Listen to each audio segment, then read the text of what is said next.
Quel privilège d'être à nouveau en contact avec vous. Vous voyez, ce matin, vous et moi, nous nous sommes réveillés pour un autre jour de vie. C'est une grande bénédiction de Dieu. Soyez encouragés pendant cette pandémie du Covid-19, que Dieu vous bénira de façon merveilleuse alors que nous réintégrons la société, alors que ce coronavirus se dissipe.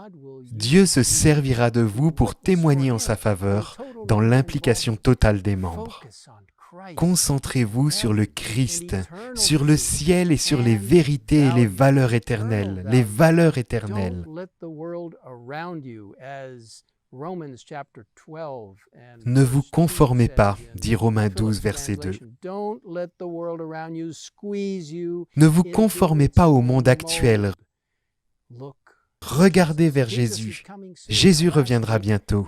La semaine dernière, nous avons parlé du retour de Jésus et de la première partie de Matthieu 24. Et je voudrais maintenant analyser la deuxième partie de Matthieu 24, les versets 15 à 31.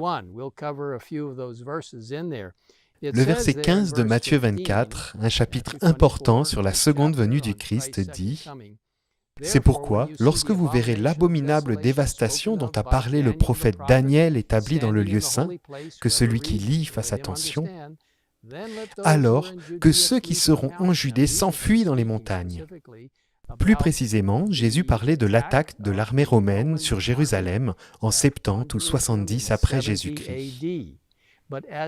Mais alors le chapitre se poursuit, nous passons à une seconde phase, une application de la seconde venue de Jésus-Christ. Beaucoup de choses dont les chrétiens devaient être conscients lors de cette attaque sur Jérusalem en 70 avant Jésus-Christ sont également des choses dont nous pouvons tenir compte, sachant que Dieu nous protège. Ici, il est écrit que celui qui sera sur le toit ne descende pas pour prendre ce qui est dans sa maison, que celui qui sera dans les champs ne se retourne pas en arrière pour prendre son manteau. Ce genre de choses nous parle de l'urgence, de la vigilance que nous devons avoir dans l'attente du grand événement du retour de Jésus. Et bien sûr, c'était aussi vrai pour ceux qui se trouvaient à Jérusalem, car ils ne devaient rien laisser les distraire, c'est là le point principal. Il faut se concentrer sur les valeurs éternelles. Et puis il est dit, priez pour que votre fuite n'arrive pas en hiver ni un jour de sabbat. Priez pour que Dieu nous guide en toutes choses et qu'il nous protège quoi qu'il arrive. Puis au verset 23, il ajoute, « Si quelqu'un vous dit alors le Messie est ici ou il est là, ne le croyez pas, car, verset 24, de prétendus Messies et de prétendus prophètes surgiront. Ils feront beaucoup de grands prodiges et de signes miraculeux au point de tromper, si c'était possible, même ceux qui ont été choisis. » Dieu veut nous protéger de la tromperie du diable et de tous ceux qui tenteront de nous tromper de façon terrible. Même ceux qui ont été choisis, même ceux qui sont liés au Seigneur. Tenez-vous donc ancrés dans la Bible et comprenez ce que Dieu vous réserve en lisant sa parole. Puis il dit, si donc on vous dit, le voici, il est dans le désert, n'y allez pas, ou le voilà, il est dans un lieu secret, ne le croyez pas. En effet, verset 27, tout comme l'éclair part de l'est et apparaît jusqu'à l'ouest, ainsi sera le retour du Fils de l'homme. C'est ce qu'il va se passer. Ce sera une chose visible. Vous allez pouvoir voir Jésus. Tout le monde le verra en même temps. Et puis au verset 29, il est dit, « Aussitôt après ces jours de détresse, le soleil s'obscurcira, la lune ne donnera plus sa lumière. Les étoiles tomberont du ciel et les puissances célestes seront ébranlées. » Et nous savons que ces signes ont déjà lieu. Alors le Fils de l'homme apparaîtra dans le ciel, verset 30. Tous les peuples de la terre se lamenteront, et ils verront le Fils de l'homme venir sur les nuées du ciel avec beaucoup de puissance et de gloire.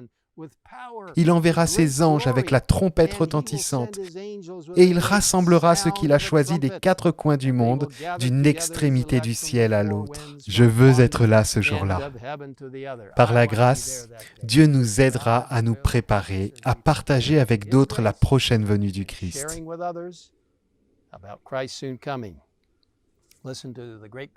Écoutez ce qui est écrit dans la Tragédie des siècles, à la page 695. Bientôt apparaîtra vers l'Orient une petite nuée noire, grande comme la moitié d'une main d'homme. Elle entoure le Sauveur et semble à distance, enveloppée de ténèbres. Le peuple de Dieu la reconnaît comme le signe du Fils de l'homme. Dans un silence solennel, il la contemple à mesure qu'elle s'approche de la terre et devient de plus en plus lumineuse. Elle a bientôt l'apparence d'une grande nuée blanche entourée de l'arc-en-ciel, de l'alliance de Dieu, dont les bases sont semblables à un brasier. Jésus s'avance à cheval dans l'attitude martiale d'un conquérant. Quel beau jour ce sera, un jour qui arrive bientôt. Laissez-moi prier avec vous. Père qui es aux cieux, guide-nous dans l'attente de ce grand jour où Jésus reviendra, et d'ici là, aide-nous à nous impliquer avec les autres et à leur faire reconnaître combien Jésus est merveilleux. La justice est une belle vérité biblique, tout comme son retour, un événement merveilleux qui se produira bientôt. Seigneur, protège chacun de nous. Aide-nous à nous engager totalement en tant que membres en partageant avec les autres la nouvelle que Jésus reviendra bientôt. Nous le demandons au nom de Jésus. Amen.